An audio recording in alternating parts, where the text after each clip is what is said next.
Hello and thanks for tuning in to my new Let's Play, which will be about Space Engineers, the game.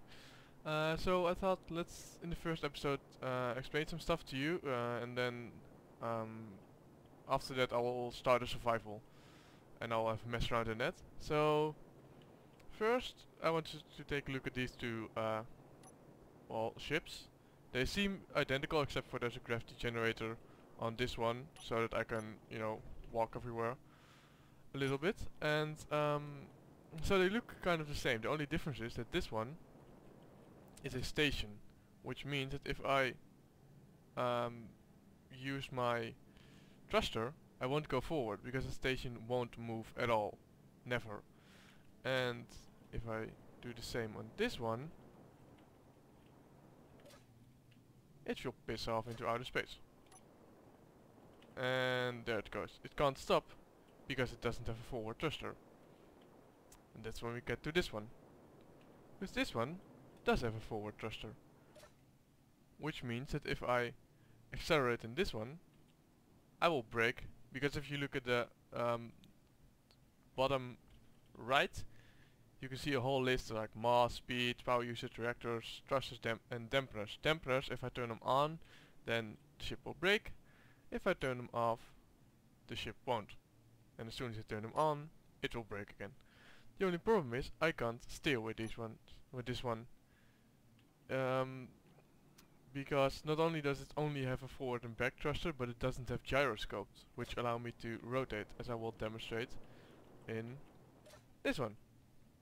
As you can see, next to the reactor here is a gyroscope, which allows me to rotate. Now if I piss off in one direction, and I will rotate a little bit and piss off in another direction, you will see I will still keep moving slightly to the left because I wasn't able to brake in that direction. So if I turn, you can see my speed is going down because my forward thruster will brake a little bit, and then you can wiggle around until you find actually the place in which you're still going. But for now, this can just piss off into, I don't know, that general direction. Turn the dampeners off and, piss off. Oops. I got stuck behind the gyroscope. And now I want to discuss, so the stations, and these are large ships, that's the difference. So they of course can move, but you also have small ships. Which is right, oh, here's the little bugger. As you can see, compared to that one, the thrusters are, on this one are like 1, 2, 3 blocks by 1, 2, 3, 3, 4. And on this one that's the same, 1, 2, 3, and 1, 2, 3, 4. So, and as you can see, the gyroscope here is 1 block, and it is also 1 block here. The small reactor is 1 block here. It's also 1 block on this one. The only difference is that the cockpit, or here the control panel, are about the same size in meters and not in scale when you compare them with the blocks you use. So of course, if you have a big ship, the cockpit will be slightly bigger in comparison to the rest of the if you have a small ship, it will be slightly bigger in comparison to the rest. But other than that, I mean, it does function pretty much the same. Forward, I have my dampeners on, so as you can see, the dampeners react and they stop the ship, and I can rotate as well. And that's pretty much what it comes to with the thrusters. But as you can see, there's no way for me to strafe left or right because I don't have any thrusters there. Which brings me to the ship that you've probably already had a glimpse, seen small glimpses of in the past few minutes, which is this one. I'm actually kind of proud of this ship. It's like my main, or my nicest ship, in my opinion. And as you can see, it has thrusters going up, to the left, to the front. These are actually mods, they're a bit more powerful, which really helps those big ships to move properly. They have some on the front as well, here as well, top, front, back, on the right here, and of course a few on the bottom. which is the case for this one as well, only this one is slightly bigger, and same on the other side. So this ship can actually move in all directions, and it also has a small ship inside with drills attached to the front, which of course, as you can see, doesn't really have a cockpit. So how are you gonna steer this one? Well, I'll show you. So now I'm here in the big ship. I'm here in the flight seats. Next to me you can see some other control seats. The difference between the flight seat and the control seat, when we're talking about it, is that in the flight seat you can actually watch in first person and third person as well. And in the control seat you can only watch in third person because, well, if you watch in first person you wouldn't be able to see that much. So, as you can see, there's a not only an antenna on the map there, but also a lot of materials, which is because there's an ore detector in this one, which I actually forgot. But there is, and just so it won't be bothering us, I'll actually turn it off for now. So I turn the block off, and as you can see, all the things is gone now. So there's one antenna about 22 meters away, and one antenna which is about 56, no, 65, you say it differently in the other way around in English. And the second antenna is called Roman Empire flagship. Yeah, I Roman Empire, I thought a fun side of Roman Empire, Roman Empire. Yeah, shut up, it's funny. So if now press K, I can actually here see my trading ship, which is this one. And I can see the auto miner, which is the one I was talking about. So if I go to the remote control, I can actually control it. And now if I press 1, I will go to the camera of this small one. So now I'm actually controlling this from the big ship, which is of course really handy. This is an auto miner, so if I actually do something like this and I go near the asteroid,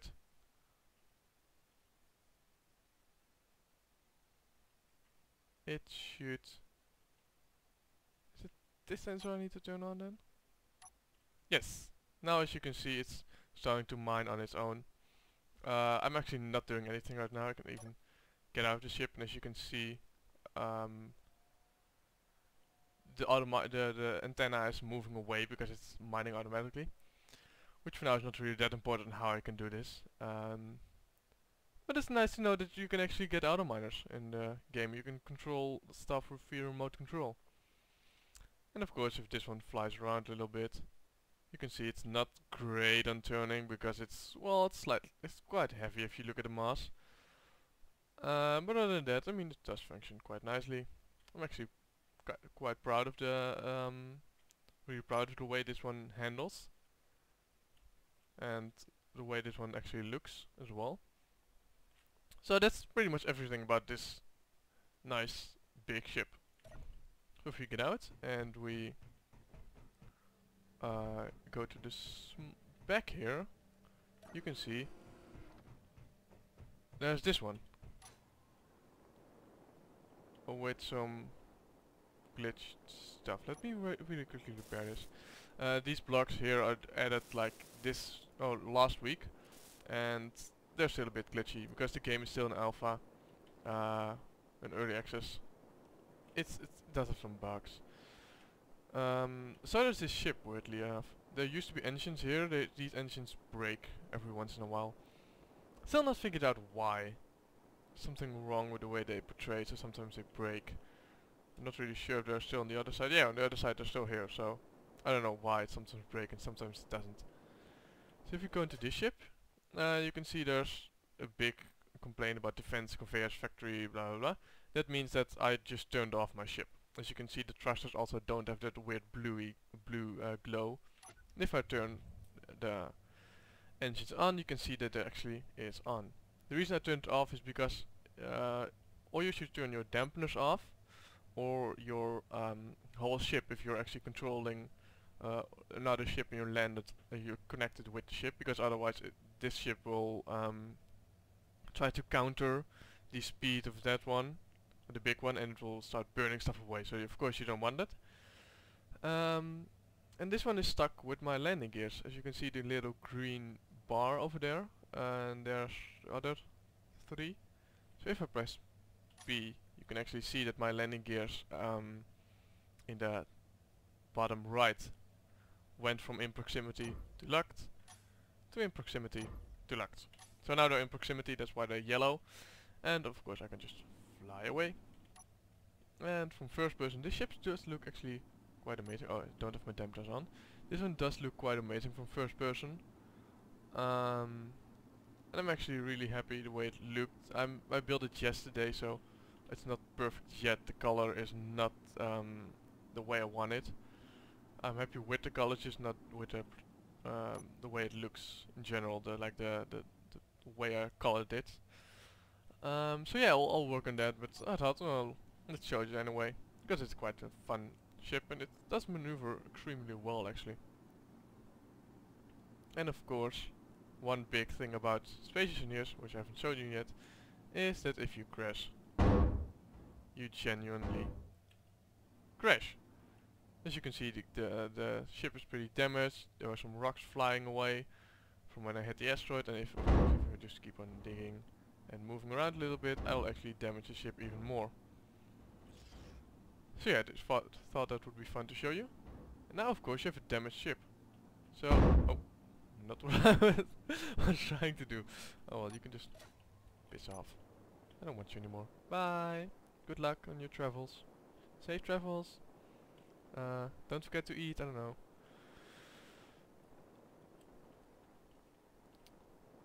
So now of course if, oops, oh it's a bit too low. If of course you want to build something like this, you of course in survival, because this is creative, so I can just, you know, place down whatever the hell I want. And I have mirroring on, by the way, so if I place something here, it will automatically also appear on this side, which of course you can also turn off, and then it won't. So of course in creative these blocks pop down automatically. But how do you want to do it when you're in survival? Well, that's really easy. If I go to F10, which I can only of course do in creative, I can spawn some stuff in. So let's get some iron ore. Not about 10, 100. I'll at least make sure it will do the trick. So I can pick it up and I can walk over here, which is the refinery, assembler, and the blast furnace. So if I just go into this one, go to inventory. I'm sorry, I was already here. Yeah, I realized a problem because this ship has some other stuff, so I'll just go to this refinery here. Let's cut this off for a second. I can then throw it in here. Let's throw about 50 in here, about half will do. And as you can see, it's refining right now. And same with the blast furnace right here. Only the difference between the refinery and the blast furnace, or arc furnace like it's called here, and blast furnace up there, is that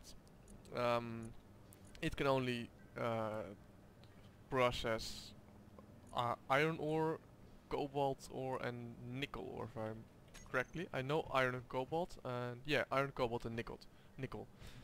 So that's of course really handy if you do need a lot of iron, because you need a lot of iron for most stuff, and these will take a lot longer than these small ones. So now of course you want to make something. So how do you make something? Well, what you can do is you can actually walk over here, because I broke this, I will actually do it right with this one. And you can take out the iron, then go to the assembler and put the iron in by hand, which of course is really annoying to do all the time. So what you can also do is hook it up using these conveyors. So this conveyor goes from one of these panels on the back here to this block, which is a conveyor block, and you can see it as one of these things in each direction. So it is connected through this one, because this one has also one of these is it a hatch? Yeah, a hatch on the back. And that's how you can feed iron from this one directly into this one. And this used to be connected, but then I realized I had to dump something in here, so I kind of broke this. And as you can see, this one is red and this one is yellow, which means that this one is connected actually to something. And of course this one stops here randomly. It doesn't mean actually that this one is connected to something useful, because for instance, if I get a conveyor block here and I place it around here, these lights will go yellow, but this block doesn't exist in the menu, so I can't actually bring something to this one and actually store it in here. This is just a point where it can piss off in another direction. So if I now go to my assembler, and as you can see there's already 28 iron in here, because I moved it in here myself. But if I take it out, the only iron in this setup is in the blast furnace. So if I go here and I go to production, and I will go to actually number 19, which this one was. Yeah, this one has a lot of assemblers. And I press, for instance, my steel. It will say it won't have anything, and then it will pull the steel from the blast furnace and make something. So it's like, I don't have that. And then if you give it a second, it will realize, oh wait, I do. Oh wait, it doesn't have that much anymore. Really, does it take that much? Oh, it takes a lot more iron to actually make one plate than I thought it would. Okay, well, as you can see now it can make another plate, and apparently it's quite a bit actually. How much do you need for one iron steel plate? Well, I really did my research there. 22! Wow! Did not know that. Okay, well, you get the idea. So that's what I want to show you here. And the last thing I'll show you is actually the medical bay, because in creative you can't die, but what happens if you die in survival, or your health, which is, as you can see in the bottom left, is 100%. What happens if that one goes down? So well, this panel here you can use to not only increase your health, but also your energy, because that's also in the bottom left there. The fourth one from the bottom, which of course doesn't go down in creative, but in survival it will also go down. So you can go here and you can recharge and heal, or you can go to one of the control panels, or I shouldn't say control panels, control stations, and you can get in there to only recharge your energy, not your health. And of course if you die you can respawn at one of these, as long as you own it. Which I don't think I do. No, if I look at here, owner's nobody. So if I transfer it to me, now I'm the owner, and now I can actually respawn in here. And you can, oops, wrong one. You can change the color of your suit here. So if I'm like, no, I don't want that, I want like a more of a weird looking color.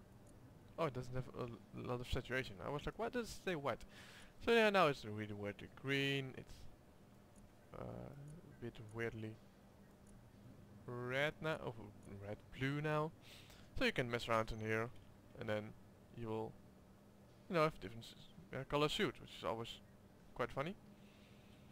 And that was pretty much everything I wanted to show you guys.